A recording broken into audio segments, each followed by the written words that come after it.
नमो नमो भगवंत राम नाम सुमिरन दिया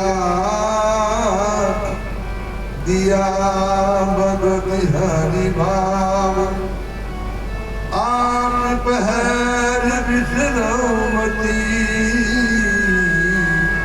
यूं कहे गुरुदरियाव श्री गुरु चरण कमलेभ्यो नमः। निखिल ब्रह्मांडाधिपति परब्रह्म परमेश्वर निर्गुण निराकार ब्रह्मोजाकार श्री राम जी महाराज के चरणारविंदों में कोटि कोटि वंदन। इस पावन तीर्थ स्वरूप पवन भूमि को सत नमन। श्रद्धेय संतजन महात्मा में बाल गोपाल नाम की नीमा तो मरा है। कहते जाओ नाम की राम सकई राम गुण गाई। वो समझ कहती नाम भगवान राम बढ़े या नाम बढ़ा है। राम एक तापस कीर्ता नाम खल कोटि कुमज सुधार। अरे राम जी तो अवतार लेके एक ही ले उतार दिए और कहीं करिए, लेकिन जो भगवान का नाम है ना करोड़ों खलों की बुद्धि को ठीक किया।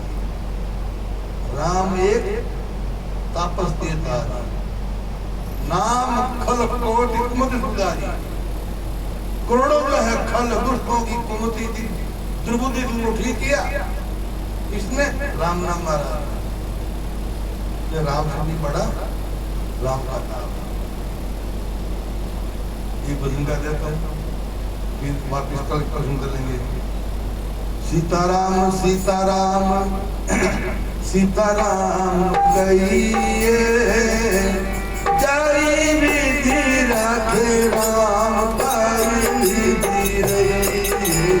सीताराम सीताराम सीताराम कहिए जाई विधि राखे राम पाई विधि रहिए।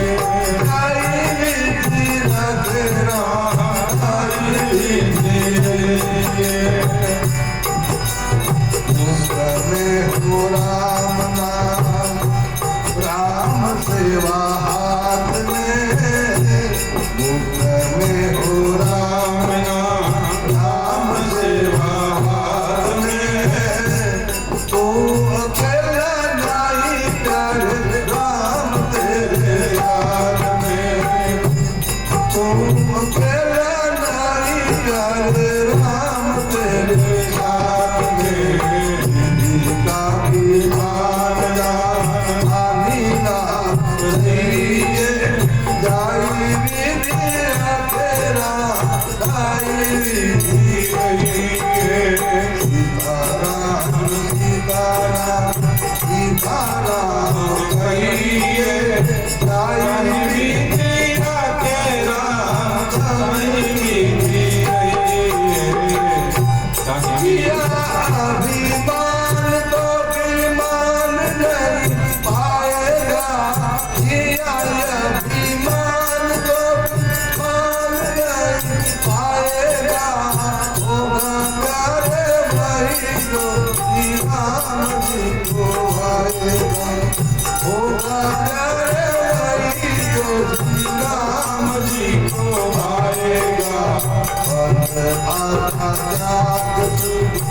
काम करती रहिए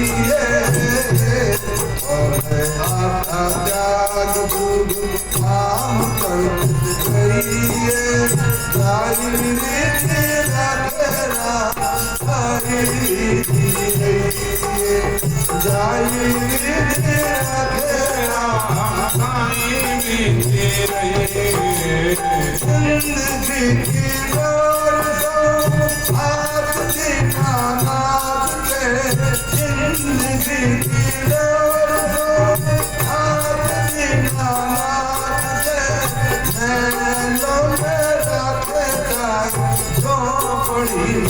वासुदेव मेरा बेटा झोपड़ी में वासुदेव धन्यवाद मेरे राम राम कहिए धन्यवाद मेरे राम राम कहिए जाई रीति राधे राम जाई रीति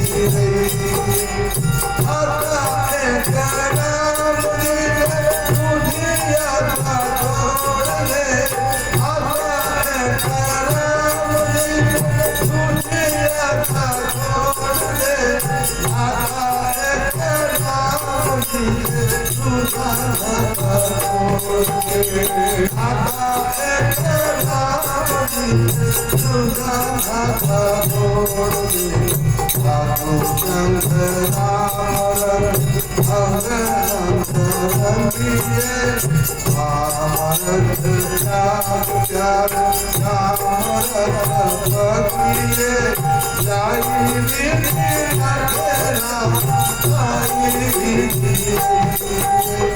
जाई रीति राधे राम जाई रीति सीताराम सीताराम सीताराम कहिए कहीं रीति राधे राम सारी रीति कहिए कहीं रीति सारी रीति राधे राम सारी रीति बोलो राम जी महाराज की जिस हालत में परमात्मा रखे परमात्मा विधान मंगलकारी है। परमात्मा विधान मंगलकारी एक राजा थे। राजा और राजा के मंत्री दोनों आखेट करने के लिए जंगल में निकले। जो मंत्री थे बहुत भोगुत भक्त थे। हर काम को भगवान का मंगल विधान मानते थे। अनुकूल हो तो ठीक, प्रतिकूल हो तो ठीक। सामान्य लोगों में क्या अनुकूलता होता है तो कहे हाँ भगवान की बड़ी भारी कृपा है, अनुकूल हो जाता है। और प्रतिकूल हो जाए तो ठाला बोला राम घरों में कहीं बिगाड़ी हो जाएगी। ठाला बोला राम घरों कहीं बिगाड़ी हो जाएगी। प्रतिकूल हो तो वो सोचे नहीं, अनुकूल हाँ ठाकुर जी कृपा है। लेकिन ठाकुर की कृपा तो दोनों स्थिति में होनी चाहिए। तो महाराज राजा और मंत्री आखेट में गए। जंगल में किसी दरमियान जो है अपनी तलवार से ही राजा की एक अंगुली कट गई। राजा दुख पकड़ के मंत्री जी देखो अंगुली कट गई कि मैं बढ़िया बहुत बढ़िया बढ़िया। राजा का दिमाग घूम गया। मंत्री क्या कह रहा हमारा ठीक कह रहे हो, जो भगवान करता है बहुत बढ़िया करता है। राजा का परा चढ़ गया कि मेरा सेवक किसी स्वामी भक्त का तो बहुत नहीं है। तो प्रकट करे महाराज बहुत बुरा हुआ बहुत बुरा हुआ। कहते बहुत बढ़िया हुआ। राजा कुछ विवेकशील थे, कुछ ज्यादा कुछ नहीं बोला। लेकिन जैसे ही राज्य में लौट के आए मंत्री को जेल में डलवा दिया। मंत्री जी का राजा ने अपराध मान लिया। एक राजा की अंगुली कटी है और मंत्री जी कहते हैं बहुत बढ़िया हुआ, जेल में डाल दिया। दूसरे तीसरे दिन या कुछ दिनों के बाद में राजा दोबारा अन्य सेवकों को लेकर के आखिर के लिए गए। तो वहां महाराज वो जो दूसरे सेवक थे वो राजा का साथ निभा नहीं सके, साथ उनके घोड़े पीछे रह गए। मंत्री स्वामी भक्त थे, वो हर समय साथ रहते थे। पिछड़ गए और राजा बीहड़ जंगल में चला गया और वहां महाराज चोरों का डाकुओं का पड़ाव था। उनकी झोंपड़ी बड़ी हुई थी चारों में, वहां राजा को पकड़ लिया गया। और जो वहां उन डाकुओं का जो सरदार था उसकी ओर से नवरात्रि में किसी मनुष्य की जो बलि बोली हुई थी, भाई किसी आदमी की बलि दे दी, संयोग से राजा उनके हाथ लग गया और जब ड्रेस पोशाक देगी तो मालूम पड़ गया तो राजा है। कारण ऐसी बलि काम में नहीं है। हाँ ठीक है, इस राजा की बलि देंगे आज। पूरी तैयारियां होने लगी, नहलाया धुलाया, नए कपड़े पहनाए, खूब खिलाया पिलाया, राजा ने इच्छा तो खिलाया जबरन। और जब देवी मंत्री शामिल ले गए, बलि देने की तैयारी हुई थी, खड़क तैयार थी, तलवारें सजी हुई थी। पुरोहित ने कहा जी इसका कहीं अंग हमको नहीं देखो, खंडित तो नहीं है, पूरे शरीर की निगरानी करो। जो चौकसी पूर्वक, ध्यान पूर्वक, सावधानी पूर्वक शरीर का निरीक्षण किया गया तो मालूम पड़ा कि एक हाथ की अंगुली कटी हुई है। तो महाराज की अंगुली बंद नहीं बचती, ये बलि नहीं हो सकती, ये अंग भंग है, हटाओ। राजा ने वो अपने दूसरों जो कपड़े उतारे, अपनी रात की पोशाक कर और वहां से राजा निकल के आ गया। राज्य में आए अपनी महात्मा आई, हाँ मंत्री जी ने कहा था भगवान को करता है, जाके क्षमा मांगा। महाराज यदि मेरी अंगुली नहीं कटती तो आज मेरी गर्दन कट गई। भगवान ने पहले से अंगुली काट दी कि इसकी गर्दन न कटे। इस कारण भगवान का ये मंगल विधान ठीक हुआ। मंत्री मेरे ये तो बात समझ में आ गई कि मेरी अंगुली नहीं कटती तो मेरी गर्दन कटती, लेकिन आपको मैंने खा जेल में डाला, तकलीफ दी, इसका मतलब क्या हुआ? यह भगवान ने अच्छा किया। मंत्री जी बोले महाराज स्पष्ट बात है, साफ बात है, यदि मुझे जेल में नहीं डालता मैं आपके साथ में होता, मैं आपका साथ नहीं छोड़ता। तो आप अंगुली कटने की वजह से बच जाते हैं, लेकिन मेरी बलि हो जाती। इसलिए भगवान का हर विधान मंगलकारी होता है, हमें हमारे अनुकूल या न हो। जब मन चाहिए नहीं होती तो बुरा लगता है, मन चाहिए नहीं होती तभी भगवान को रखता है, मन चाहिए होगी तभी भगवान को रखता है। इसलिए हर कार्य में भगवान के विधान में कोई अड़ंगा नहीं डालता, भगवान को करता है, बढ़िया करता है, ईश्वर कभी बुरा करता नहीं। ये प्रश्न आप कल का तो बताओ प्रश्न उठाते हम। कल प्रश्न चला था कण्व ऋषि का, शकुंतला का, दुष्यंत का, जो इतिहास का प्रसंग है। जब राजा को वो अंगूठी जब सामने आई, दीवर के हाथ में मेरी अंगूठी थी और वो राजा के सिपाही ने पकड़ा, मारा आपकी अंगूठी है, इसने आपके महलों से मैं कहीं चुराई होगी। अंगूठी नजर आता ही राजा को स्मृति लौट आई, अरे हाँ मैंने शकुंतला के साथ गांधर्व विवाह किया और मैंने शकुंतला को कहा मैं जानता नहीं, मैंने बड़ा भारी अपराध कर दिया, मैं अपराधी हूँ। राजा स्वयं गए क्षमा मांगी शकुंतले, तुम राजमहल में चलो, मेरी गलती होगी, मैं अंगूठी नहीं होने से मैं है तुम्हें पहचान नहीं पाया तुम, लेकिन क्षत्राणी थी महाराज। कहा नहीं मैं क्षत्राणी हूँ, एक बार मेरा तिरस्कार होगा, मैंने वापिस करूंगा। आश्रम में आ गई, वहां भरत का जन्म हुआ। भरत जब कुछ बड़े हुए, बड़े क्या मतलब 3-4 वर्ष के 5 वर्ष के रहे होंगे, ऋषि बागवान साथ में खेलते थे, उसी तरीका ने एक सिंह आ गया। भरत बोला मैं इसके दांत गिनूंगा, सिंह साहब के दांत गिनूंगा। ऋषि बालक बोले भरत क्या कर रहे हो, इतना बड़ा ये शक्तिशाली बहुत है, तो ना जगह नहीं, मैं ही पकड़ूंगा इसको। भरत ने जबरदस्त उस सिंह को पकड़ा दिया, उसका मुंह जबाड़ा फाड़ करके और जबड़ में दांत गिरने लगा, 1 2 3 4। उसी समय संयोग से महाराज दुष्यंत वहां पहुंच गए।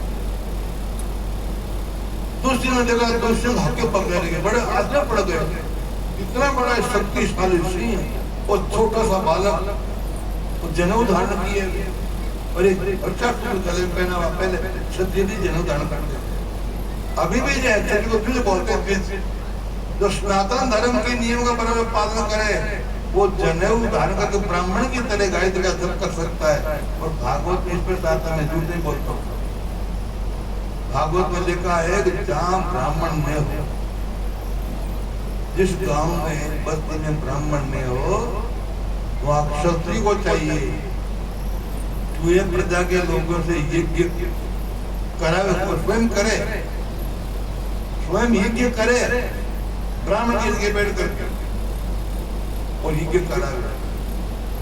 तो चारों वर्णों का धर्म जानते भागवत में कहते हैं, ब्राह्मण का धर्म क्या है? यज्ञ करना, यज्ञ कराना, दान देना और दान लेना, ये 4 कर्म ब्राह्मण के भी। यज्ञ कराए और यज्ञ करे, दान दे और दान ले, ये ब्राह्मण के 4 कर्म हो। और क्षत्रिय जब नंबर आता है तो क्षत्रिय के भी 3 कर्म हो जाते हैं।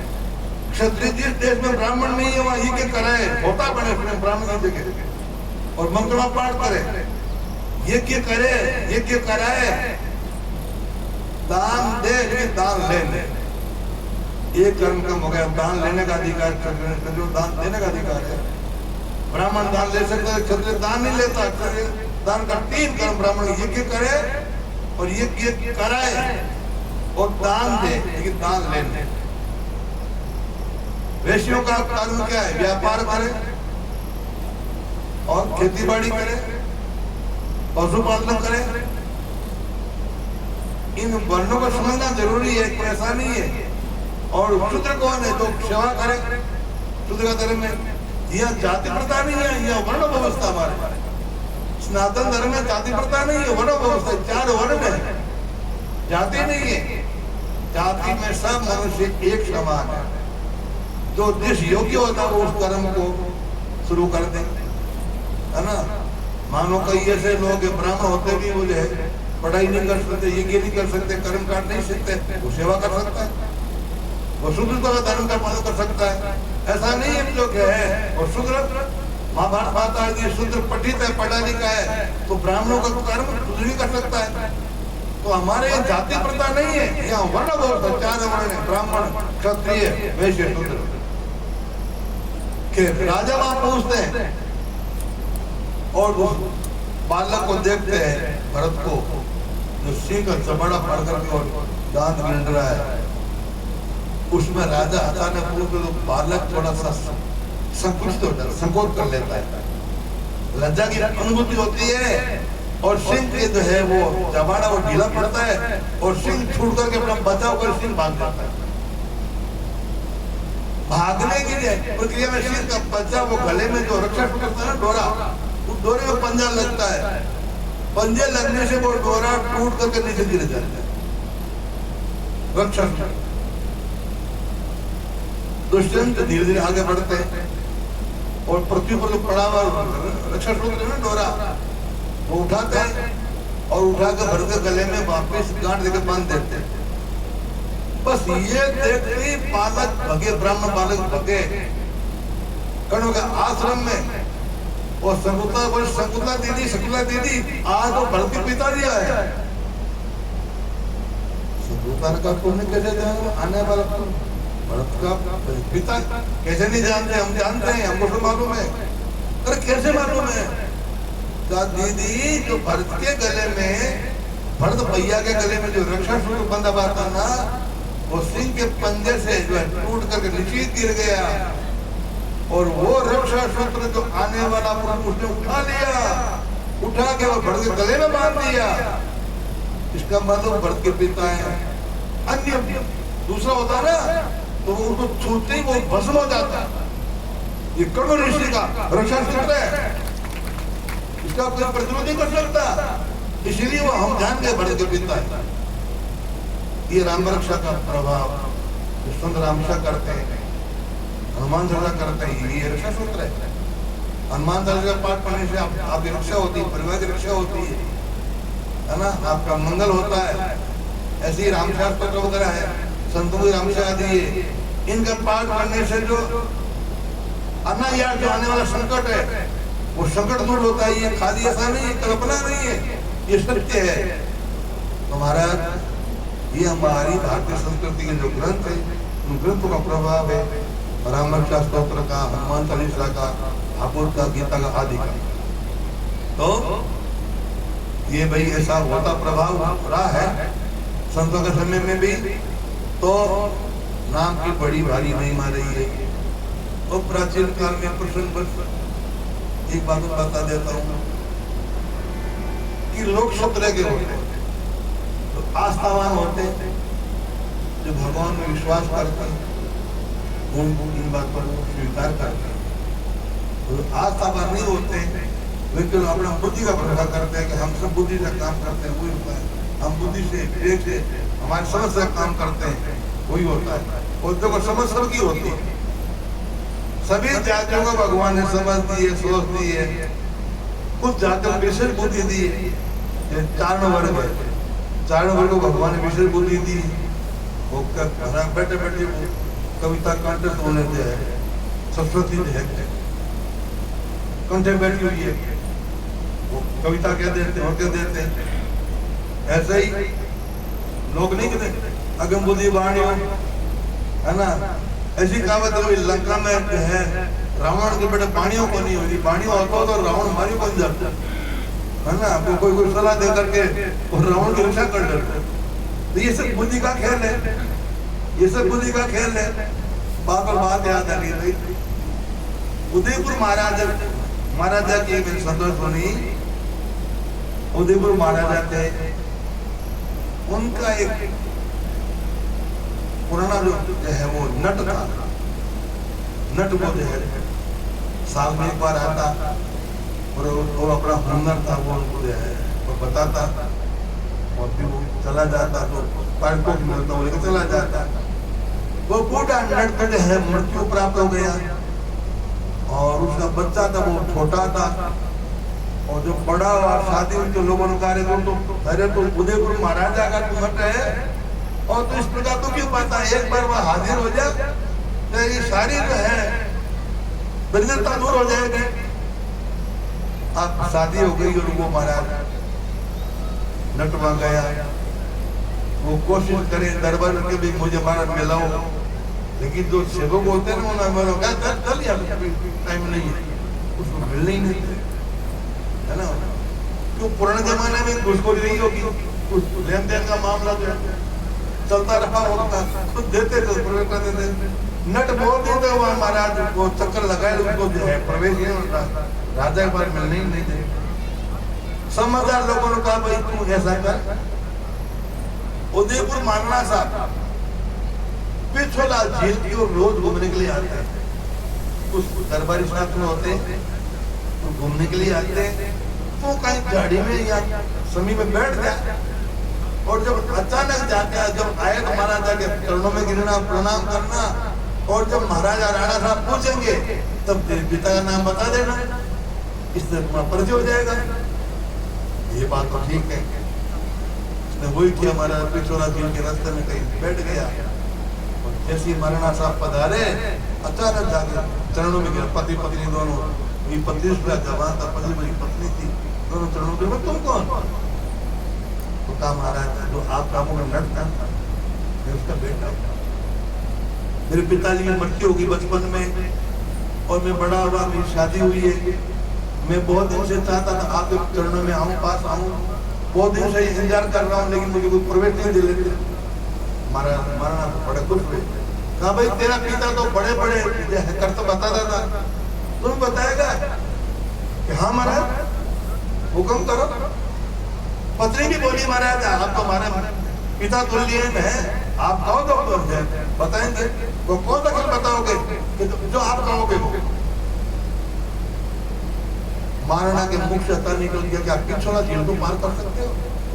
कि हाँ महाराज पिछला झील को मैं पार जो है कर लूंगी, पर मुझे क्या दोगे? कभी कभी विधाता उल्टी बोल जाती, कायदी क्यों ना पिछला झील पार कर ली ना तो उदयपुर की राजगद्दी नटको, उदयपुर की राजगद्दी। तो कौन कहा महाराज क्या बोलते? अब मानो वो तो अभी मेरे मुंह से निकल गई, मेरे मुंह से निकल गई। अब ये सरस्वती ने निकल गई, लेकिन रघु बोले नहीं तो सदा चला आई, प्राण जाए पर वचन में जाए। प्राण जाते हैं लेकिन मेरा वचन नहीं जाएगा। ठीक है महाराज। अब महाराज का राणा का महाराणा सा हुक्म था, एक बड़ा रसा तैयार किया गया जो पिछड़ा झील इस छोर से छोड़ते हुए ताना जाए। ताने कैसे? तो हाथियों को ना, दो हाथियों को खड़ा किया दोनों और कट करके एकदम दोनों तान दिया और खोटों के पेड़ पौधे पास को एकदम टाइट कर दिया। बड़ी तैयार तो महाराज लोगों को काना पर मरना ने क्या कर दिया, ये तो नट है, ये नटी इसको झील को पार कर लेती तो अपने को तो इस नट का जो है राजा को स्वीकार करना पड़ेगा, इन्हें सामने नट बचता होना पड़ेगा। तरह तरह की कल्पना में वो सरदार जो थे ना वो सब लोग पश्चाताप बने, क्या होगा क्या होगा। स्वाभिमान पर बड़ी चोट हो रही है, इस प्रकार वो चिंतन करने में लगे थे। पति मेरे से मुंह से निकल गया, मैं कुछ नहीं कर सकता। अब लड़ती थी, उसका एक छोटा बालक था 5-6 महीने का, 7-8 महीने का। उसको ये था मेरे बच्चों को दूध पिला दूं और इसका पेट भर जाएगा, फिर इसको कपड़ा उड़ा के ढाक करके